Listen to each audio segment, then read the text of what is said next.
quick video on leptons. So of all the fundamental particles that make up the standard model here, these ones in green, these 6 are leptons. So at least we find they're much simpler than the quarks. They don't combine to make baryons or mesons. They're just on their own.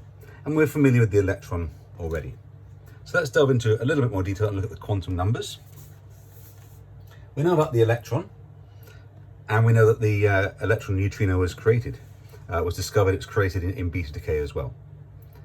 As particle physics got deeper and deeper, more energy produced larger particles, and they found that there was a second generation, heavier stuff, called the muon, exactly like the electron, just more massive. And it's got its corresponding neutrino as well. And notice the neutrinos match the other lepton. So the electron has the electron neutrino. It turns out whenever you create an electron, you must create the corresponding antiparticle for the neutrino. So you get an electron with an anti-electron neutrino, it's called. If you get a muon, you're going to get an anti-muon neutrino.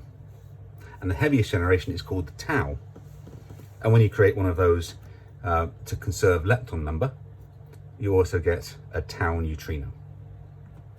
Let's look at their quantum numbers. Remember, the 4 quantum numbers you have to conserve, of course, are strangeness, lepton number, baryon number, and charge. There's no strangeness because they're not made of quarks. They're fundamental particles. As best we know, they're not made of anything else. They're not baryons because they're not made of quarks. They're not baryons. They all have a lepton number of 1, which means that all the anti-versions have a lepton number of -1. So an anti-neutrino of any kind, an anti-tau neutrino, has a lepton number of -1, for example. And their charge. The top ones, like the electron, have a charge of -1. We might write -1e. And these have a charge of 0. And that's leptons.